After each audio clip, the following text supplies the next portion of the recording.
when we had gone on our first date, he was very transparent, and he said, listen, I was born and raised in Groton, and I will never leave. My family has a tree farm. Hands in the air, let the rhythm flow.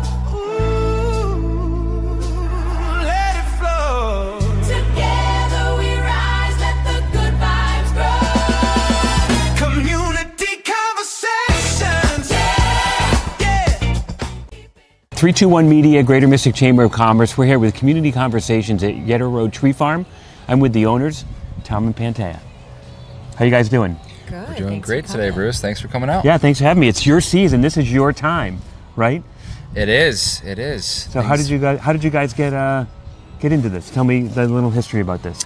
Well, this comes from my dad's side of the family, the Ummers family, Ummers and Whittle. My grandma was a Whittle, who's part of the Whittle family, which is local as well.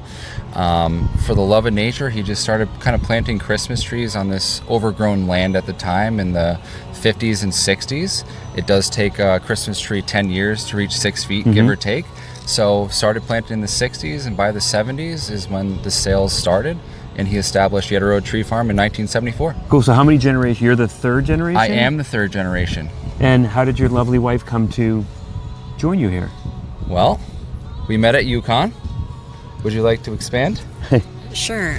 So I grew up on the West Coast. So I am from California, grew up in San Diego, went to school in LA, and then at the time when I met Tommy, I was living in Boston. And when we had gone on our first date, he was very transparent, and he said, listen, I was born and raised in Groton, and I will never leave. My family has a tree farm. And True it story. was at that moment I sort of said, okay, I'll make a concession. I'll move to Manchester, Connecticut. And slowly we ended up coming to Groton every weekend and grew a liking to this community and what it meant to be a part of it. And so we now live on the farm. We actually built our house on his grandfather's foundation, and we have 2 little rugrats that we're raising here that run havoc. So now the farm in Groton is not only where we live, it's something that we really embrace. That's so great. Can you tell me, Tom, how it feels to carry it on, like what it means to you to be here and carry on what, the third generation? Yeah, it's truly an honor. I went to UConn, not really having a clear path in sight. I just knew I wanted to get into business. After graduating with a finance degree, worked corporate for a year. After growing up and really living on the farm my whole life, I just realized that the corporate world wasn't for me, and this is what my dad had done full-time, second generation, so I knew that it's something that I wanted to embrace, enhance, and kind of take the reins eventually one day when my dad's ready. And one of the things that we talked about recently was that, and you just said it before, that it takes 10 years to grow a Christmas tree 6 feet, right? Yes, sir. And so you can see behind us that there's ones that you guys bring in, right? That's correct. From Canada, maybe? Yep. Canada, farms up north. I am on the board of the Connecticut Christmas Tree Growers Association, so we have a very big network of, growers around, the local New England area and up north. Well, I think it's important for people to know that, that your business, it evolves, right? And so you said that people could come in and cut down every tree you have, but then you'd have no more for years to come. So you limit what gets cut, and then you help by offering the pre-cut. That's true. The word that stands out is sustainability, right? So again, being the youngest board member on the association, the biggest problem we see is that the next generation is not taking farms over. So what farmers can do is have an amazing year, cash out, and cut every single Christmas tree. But, if you start cutting your 5 and 4 foot Christmas trees, you're not going to have anything for next year. Right. So if you're looking to continue something like this, it's a tough decision, but, really we have more customers than trees, so we have to supplement.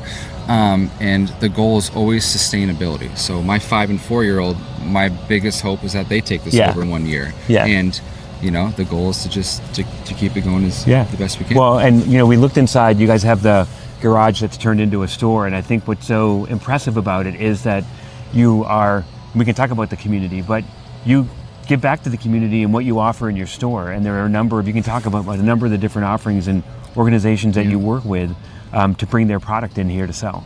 That's true. So we named it Dina's Shop, and I'm going to let my wife expand on this because right. that was actually, very Sure. good. So Tommy's mom is Dina, and when Tommy was 5 years old, she passed away at 38 of breast cancer. And for many years, the shop has always just been called the shop. And someone asked me, well, what is it called? And, through a process of conversations, we decided on Dina's Shop because she was the kindest soul and had such big visions of what this could be, and more than anything, the experience. So I sort of took that undertaking of how could I edify her, how could I project her vision, and almost in a way of like, it's like Japan, when you can't go out, you got to go up. We have to take the space and rework with it. And simultaneously, when we were making the changes, it was COVID. So it was a kind of a weird time on top of a weird time for us. And so it kind of challenged us to figure out what we could do in terms of restructure the shape of it. But a lot of people were home. They were doing remote work, and people were crafting. And our Tommy's Aunt Julie, she goes to the local church and knows so many people through craft shows, and she essentially sort of became like our shop, like the consignment, if you will, like the connector. She was the glue. She helped bring people together. So we have people that sell items that they make, and it does help. From firefighters to local teachers to people that are at the Transitional Academy, and it's just beautiful. It's before you walked into the shop and you just turned right and there's a few things and you checked out. Now we take credit card. And now it's just, things have changed so much. And I think that's the biggest, going back to what Tommy was saying, the biggest kind of, or the saddest thing that we continue to see is farms are going out of business. You have Amazon that's buying them, right? It's a really, really hard job, and we want to be able to offer more of an experience here and continue it from years on. And a big part of that, in order for us to grow, we have to give back. And it starts with the people that are in there. Very few people that actually work in the shop are related to us by blood. And I always say we're connected by love, right? It's our chosen family, and it's an incredible village that we have, because this, just what you see here, and we're not even open quite yet, not till Friday for opening day, is such a massive undertaking. But we're very, very proud of all the people that are here and the ways we're able to give back. We partnered up with the town of Groton Human Services. So we do have a couple trees that have adopt-a-family ornaments for local children, and they're all vetted by the town. We donate our wreaths to to Academy Point, which is the nursing home, so that they can decorate. We do wreaths and donate them to Always Home. I'm on the board of Always Home. So we do what we can to be able to give back as much as we can. Well, it's clear, like that's where your heart is, and I think that also when you guys are relatively young, and you're taking over the business, and can you just maybe talk a little bit just what your biggest challenges have been and what you've learned along the way? That's a really good question. It's a big sigh. It is. It's like, you got to think really about it, right? Like, It's sure. Pantay always has this saying that really stands out to me, is you give where you live. And that's really stuck with me. And we have this amazing platform. So we own a painting business as well. So we meet with people throughout the year, and having a place like this where families come and they gather, and Christmas is full of joy and cheer for most, and for some it's a very challenging time of year. Expenses, the economy, different things. So we just want to do everything we can to give back. So the Adopt-a-Family program for kids or parents that can't afford gifts, if we have people that are willing to give, why not use all of our resources available to give back? And it's just such a wonderful feeling to be able to do what we can. Yeah, it sounds to me like if I'm hearing you right, the lessons that you've learned and what sticks out is that community and family are super important, and that's where the rubber meets the road, so to speak, and where everything it seems like you're doing kind of revolves around those things. Right.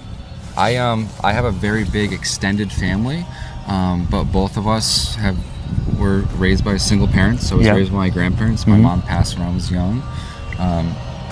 So our kids don't have any aunts and uncles, but everybody's an aunt and uncle. And this place is just so amazing to have people come up and you know, just work and whether it's blood or not, we're family. Yeah. So I know you went to Fitch, right? I did. And so you grew up here. So where's your go-to places around here? If you're going to go to eat somewhere, if you're going to go do something, have some fun, where do you go? Well, if you stop by Engine Room, we just dropped off a That 14-foot beautiful Christmas tree yep. we helped stand up. Herrings Marine as well. We actually did a collab with Outer Light Brewing this year. So Awesome. they made a beer representing our tree farm, and I actually put a 4-foot Christmas tree in the tank. Nice. This year. Oh, is that right? I did, yeah. And I got a little sample, and it's very piney. It's wonderful West Coast What is it IPA. called? It's called Yetter Watch Out. So Very Kurt- witty. Kurt will be doing 4-ounce samples up here opening day on Friday, and then it opens for sale on Saturday at Outer Light. Okay. And they did a whole run of it, right? Like They did, yes. probably like 50 cases or somewhere around there. I'm not exactly sure, but But- I know it is going out to quite a few local That's bars awesome. around town. That's awesome. And then I think I know the answer to this, but you know, if we're going to tell the community who sees this how they can support you guys, what do you need from the community right now? Sure. I think if I had one sort of would be understanding and compassion, because we are a boutique tree farm. And, you know, around us you have Gears and Maple Lanes, and they have hundreds and hundreds of acres of farms, but we are a smaller operation, and we love that. You know, we have people come here from all different socioeconomic backgrounds, and we want to be able to offer something for everyone. So I think for the communities to understand that even when our field is closed, we still have the pre-cut trees available that are beautiful. We're open every single day up to Christmas Eve. So supporting just the local, the people within our community that sell the handmade ornaments, that makes a difference. And beyond the trees, we have the hot cocoa on weekends, which we've never had Yeah. before, to wreaths and centerpieces. So there's a lot more of the operation than it is just trees. And the compassion side is just the patience and the understanding that we are a smaller operation, so there might be lines. We are in a residential neighborhood, so there is some challenges with parking, so we always encourage carpooling, and during the week is always far more calm. So for strategic Yeah. planning, come during the week. It's like this Yeah. for it. Oh, that's great. So here's the thing: you guys own a tree farm, right? Obviously. Give us the best advice about like what nobody knows about keeping our tree fresh. Like what's your go-to? If I buy a tree, and say it's pre-cut or we cut it down, and I'm going to bring it home, what do I need to do to make sure that it lives for as long as we need it to live? Right. So when a tree is cut, that is unfortunately the point of no Right, return. It will right. die eventually. So living is So not a there good is- way to say it. Stay So green. There are, there's many tips. Yeah. Some are avoidable, some are not. So for example, keeping your tree away from a heat source, Mm-hmm. baseboard heater, fireplace, that is going to dry your tree out the quickest. But if you do Mm-hmm. so the have tree it in next- front of my stove is the reason, like What? yeah, know, no, we- I'm just we thinking have- about it. I'm like, Yeah. of course, like we have people every year that keep it next to a fire, ensure the tree's a little dry by Christmas time, but Yeah. it holds up. okay, So definitely keeping water in it. yeah, We do a fresh cut on the bottom, so cutting off a 1/2 inch of the stump, because the tree, it is a living being, right? So if you picture if you cut your hand or something, your blood will clot eventually, and that's what the tree does. So when you put a fresh cut on the bottom, the sap is fresh, allows water to pass through. So after about an hour and a half to 2 hours, the sap kind of creates a scab. And what that does is it seals the moisture in to keep the tree, have moisture in it, but it won't allow water to pass through. So you have to make sure that the stump is fresh, Okay. fresh cut before And putting it in water. What about like the tree like the stuff you add to the water? Is that Yep. So we sell what's called Forest Fresh. We hear stories every year. Some people put aspirin in the water, boiling water, cold water. But the goal is to really just, the Forest Fresh tablets keep the sap from gelling up. okay? So, sometimes you just can't avoid it, but you want to just get it in water right away, and then the tablets will help keeping the sap from hardening up on the bottom. All right, sweet. Well, I want to thank you guys both for doing Community Conversations. I'm Bruce Flax, president of the Greater Mystic Chamber. 321 Media and the Greater Mystic Chamber say thank you very much. Have a great holiday.